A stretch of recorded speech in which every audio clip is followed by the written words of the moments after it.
Halo semua, perkenalkan kami dari kelompok 6 akan membahas mengenai krisis ekonomi global tahun 2008.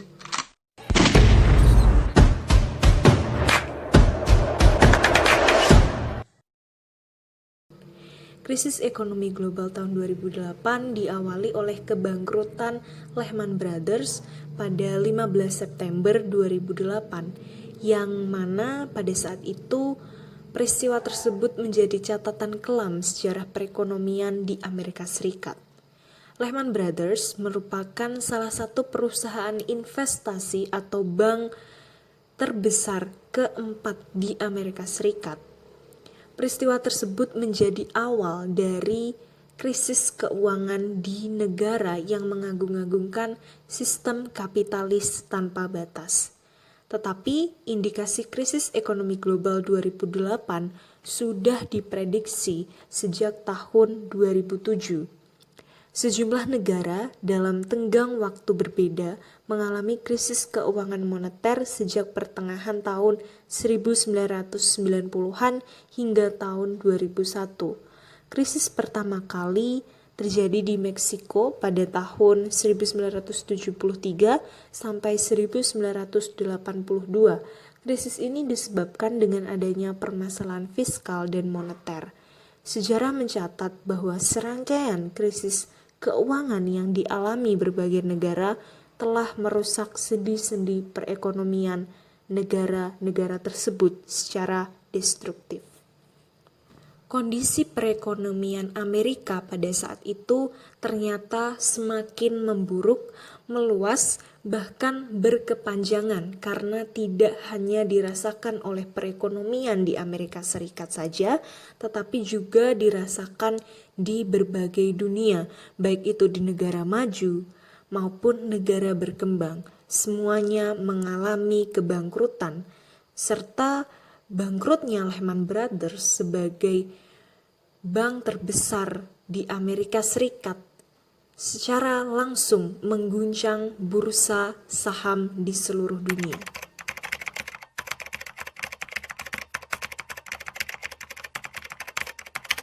I'm going to be blunt here. People want to know if you defrauded investors. That should be a yes or no, sir. You don't seem to acknowledge that you did anything wrong. You know, we talk about what happened at Lehman and we talk about... Adapun penyebab dari krisis ekonomi global tahun 2008 salah satunya yaitu subprime mortgage, di mana kredit perumahan yang diberikan kepada debitur dengan sejarah kredit yang buruk atau belum memiliki sejarah kredit sama sekali, sehingga digolongkan sebagai kredit yang beresiko tinggi. Meskipun subprime mortgage inilah yang menjadi awal terciptanya krisis, namun sebenarnya jumlahnya relatif kecil dibandingkan keseluruhan kerugian yang pada akhirnya dialami oleh perekonomian secara keseluruhan. Kerugian besar yang terjadi sebenarnya bersumber dari praktik pengemasan subprime mortgage tersebut ke dalam berbagai bentuk sekuritas lain yang kemudian diperdagangkan di pasar finansial global. Pada tahap pertama, sekuritisasi dilaksanakan terhadap sejumlah subprime mortgage sehingga menjadi sekuritas yang disebut mortgage-backed securities atau MBS. Dalam sistem keuangan modern, praktik sekuritisasi MBS ini merupakan suatu hal yang telah lazim. Dan bahkan pada tahun 2006, jumlah kredit perumahan di Amerika Serikat yang disekuritisasi menjadi MBS telah mencapai hampir 60% dari seluruh outstanding kredit perumahan. Proses sekuritisasi ini melibatkan pihak ketiga, baik itu institusi pemerintahan, antara lain lembaga Fannie Mae, Freddie Mac, maupun pihak swasta. Dalam proses sekuritisasi ini, pihak ketiga seringkali melakukan pengemasan dengan melakukan penggabungan sejumlah mortgage yang selanjutnya dijual kepada investor yang berminat untuk menanggulangi resiko gagal bayar. Maka pihak ketiga ini sekaligus bertindak sebagai penjamin. Pemicu lainnya adalah perubahan arah kebijakan moneter Amerika Serikat yang mulai berubah menjadi ketat memasuki pertengahan tahun 2004. Tren peningkatan suku bunga mulai terjadi dan terus berlangsung sampai dengan 2006. Kondisi ini pada akhirnya memberi pukulan berat pada pasar perumahan Amerika Serikat yang ditandai dengan banyaknya debitur yang mengalami gagal bayar. Gelombang gagal bayar yang terjadi bersamaan dengan jatuhnya rumah di Amerika Serikat akhirnya menyeret semua investor maupun lembaga yang terlibat dalam penjaminan ke dalam persoalan likuiditas yang sangat besar. Salah satu yang terkena dampak buruk dan harus bangkrut diantaranya adalah Lehman Brothers. Raksasa finansial, tak ada satupun yang bisa lari dari dampak buruk krisis tersebut. Berikutnya mengenai dampak terhadap negara-negara di dunia, termasuk Indonesia beserta akibatnya. Krisis 2008 ini merupakan krisis keuangan global yang awalnya dialami karena subprime mortgage yang terjadi di Amerika Serikat, kemudian dengan sangat cepat merambah ke negara-negara lainnya, sehingga berkembang menjadi masalah besar dan berpengaruh terhadap keuangan ekonomi internasional.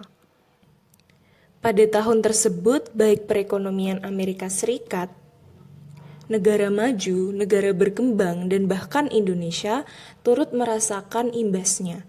Semuanya mengalami kebangkrutan serta jatuhnya harga saham. Kebangkrutan dan jatuhnya harga saham tersebut berdampak pada negara-negara yang mengalaminya.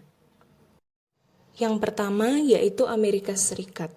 Krisis ekonomi ini berasal dari Amerika Serikat pada tahun 2007 ketika subprime mortgage atau pinjaman terjadi dan tersebar di seluruh dunia, khususnya di Uni Eropa pada tahun 2008. Kebanyakan orang Amerika menginvestasikan simpanan atau tabungan mereka dalam real estate atau pasar saham. Namun pada saat krisis tersebut terjadi, harga pasar rumah menurun sehingga menyebabkan dampak negatif bagi kekayaan dan aset mereka. Pada tahun 2006 sampai 2007 terjadi kenaikan suku bunga kredit. Dari sanalah awal mula permasalahan kredit rumah tersebut menyebar, di mana kredit perumahan tersebut disekuritisasi dan banyak dipegang bahkan dibeli oleh lembaga finansial. Dan pada akhirnya lembaga keuangan tersebut banyak kehilangan nilai asetnya akibat sekuritisasi aset tersebut menurun harganya dan memberikan dampak ambruknya sisi permodalan dari banyak perbankan dan pemerintahan Amerika Serikat. Lalu Amerika Serikat memutuskan untuk mengetatkan kredit di seluruh dunia. Kemudian pada pertengahan 2007 banyak terjadi kehancuran bursa dan satu persatu perusahaan besar seperti Bear Stearns, Morgan Stanley, Citigroup, bahkan Merrill Lynch, Wall Street, dan CIG mengalami kerugian. Kemudian pada tahun 2008, gelombang ekonomi kembali meledak di pasar perumahan Amerika Serikat sebagai akhir dari subprime mortgage yang terjadi pada tahun 2007. Ancaman krisis ini adalah depresi ekonomi yang universal. Krisis ini juga menyebabkan daya beli masyarakat menurun, di mana Amerika Serikat yang dikenal sebagai konsumen terbesar atas barang-barang dari negara lain harus mengurangi impor untuk menstabilkan perekonomiannya.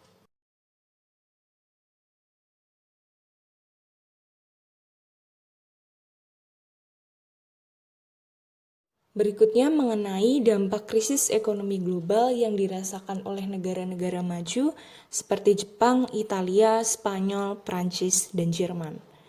Dampak krisis pada level makro tahun 2008 menyebabkan beberapa negara di Uni Eropa menghadapi berbagai tantangan seperti penurunan PDB, peningkatan utang publik, dan kenaikan biaya pinjaman, serta rumah tangga individu mengalami ketidakamanan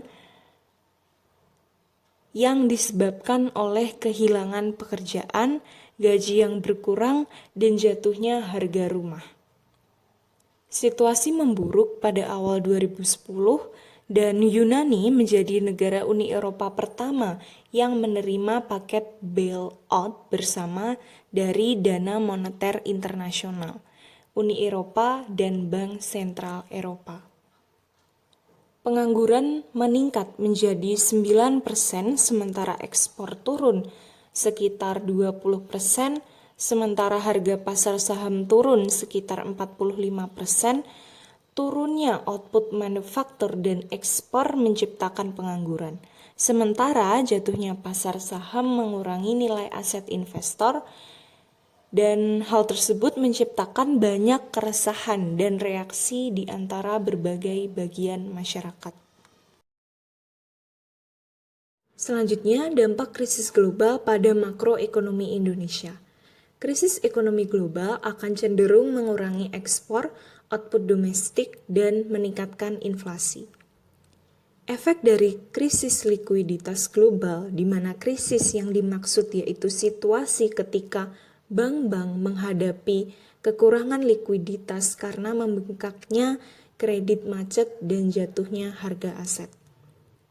Krisis global juga berdampak pada kemiskinan dan pengangguran di Indonesia, karena semua sektor tradable mengalami kontraksi pada pendapatan tenaga kerja. Hal ini menunjukkan bahwa tingkat pengangguran akan ditentukan dari fleksibilitas tenaga kerja untuk berpindah dari sektor yang terpukul ke sektor lain yang jauh lebih baik. Efek pada tingkat kemiskinan sangat jelas. Krisis global telah berdampak buruk pada kemiskinan karena ditemukan beberapa rumah tangga pedesaan relatif lebih kuat daripada rumah tangga perkotaan. Salah satu alasannya yaitu terjadinya ketergantungan produksi masyarakat pedesaan pada ekspor komoditas primer. Meskipun Indonesia tidak mengalami pertumbuhan negatif, akan tetapi Indonesia mengalami pertumbuhan yang lambat dari sekitar 6% menjadi 4,6%. Hal ini menunjukkan bahwa pada saat krisis, kemiskinan aktual dan tingkat pengangguran sedikit lebih tinggi dari yang seharusnya.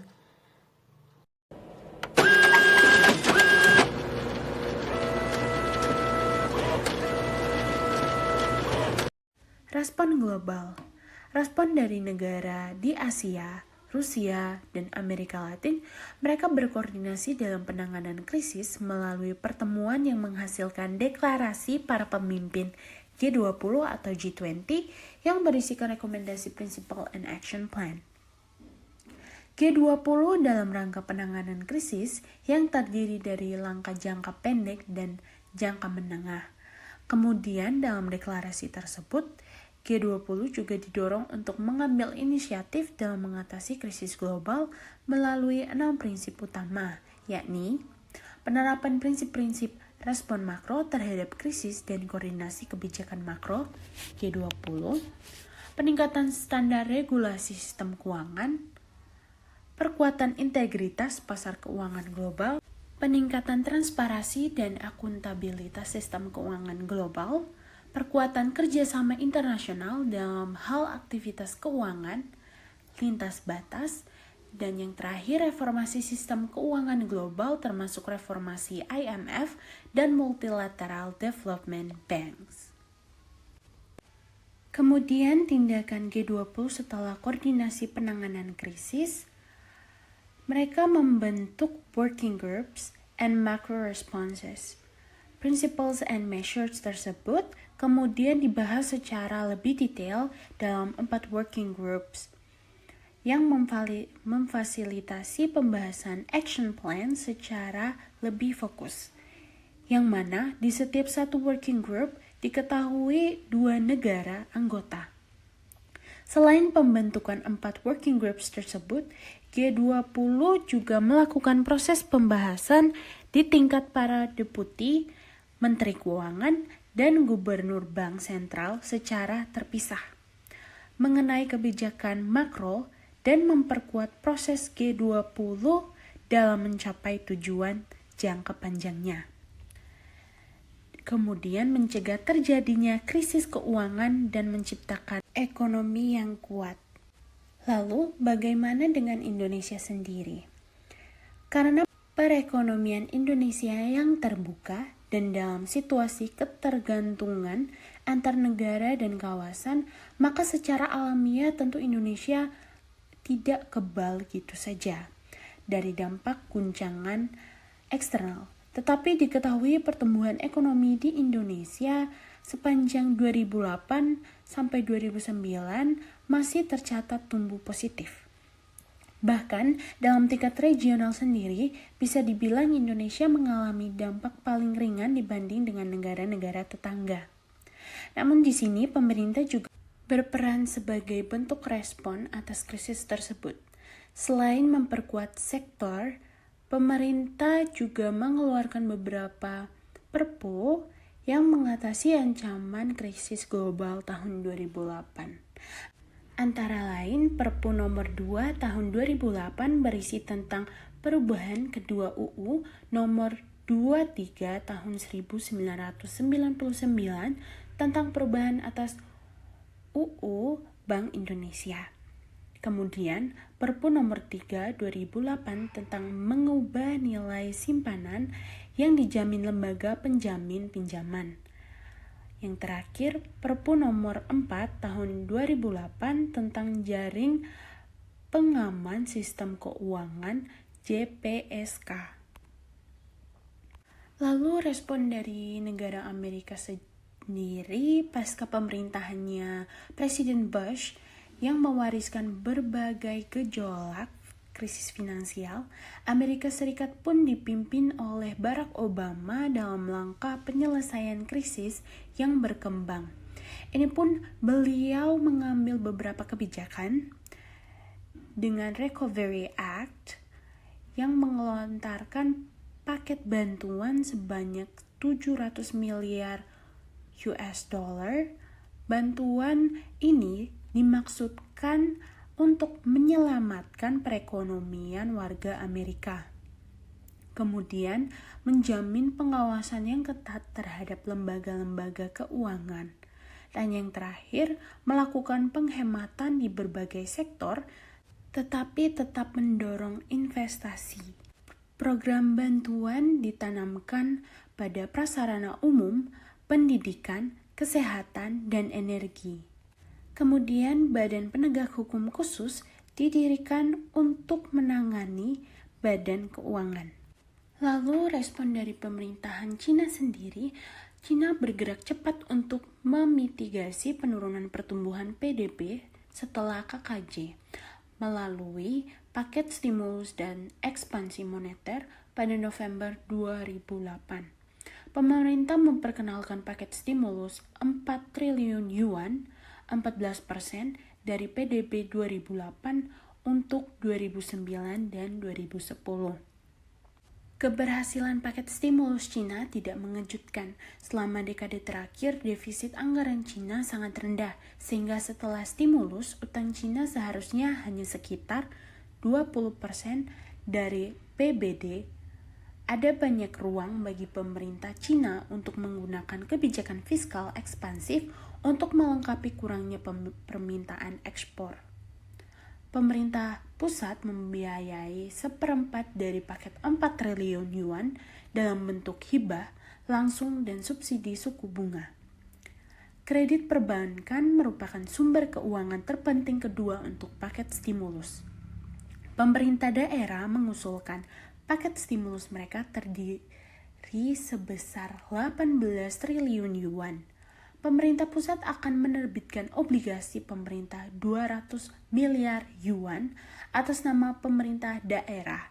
Tetapi kredit bank komersial diharapkan menjadi sumber keuangan terpenting untuk proyek-proyek pemerintah daerah yang diusulkan. Proses pemulihan. Sejak krisis ekonomi melanda dunia pada 2008, output dunia tumbuh moderat. Pemulihan ekonomi di berbagai negara tidak berjalan secara merata.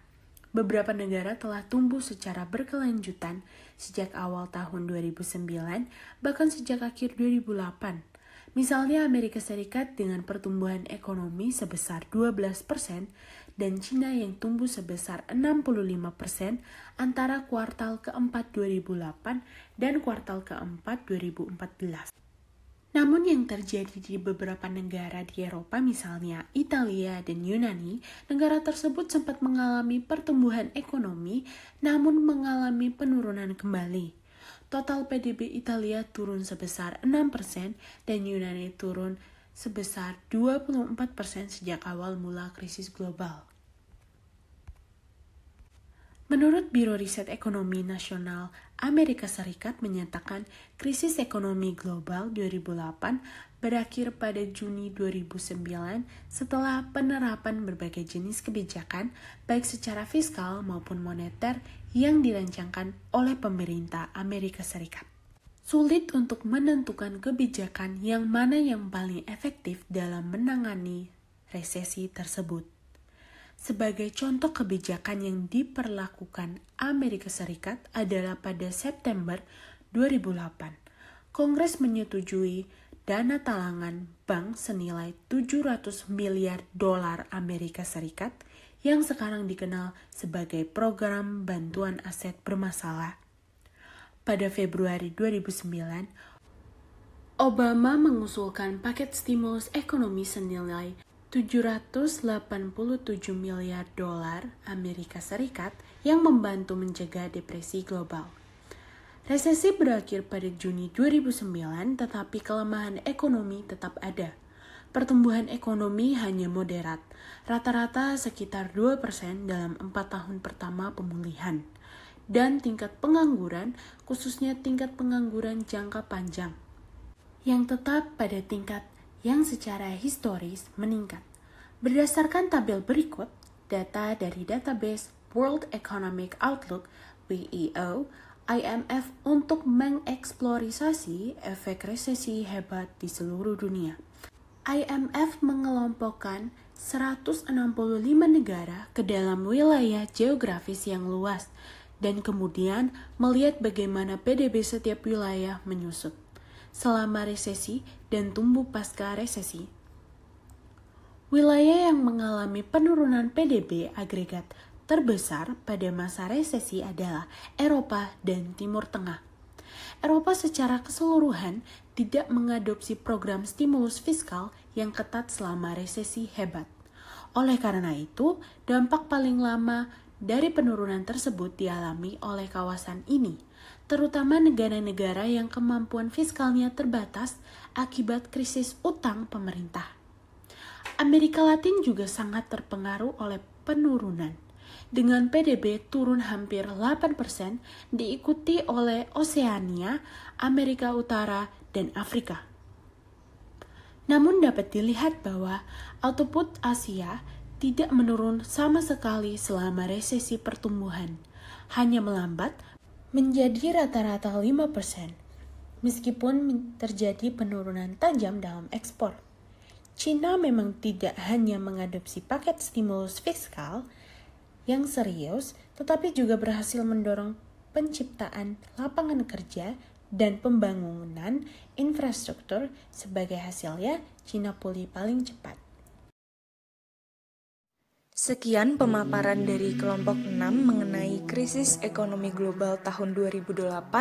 Apabila ada kekurangan kami mohon maaf dan terima kasih.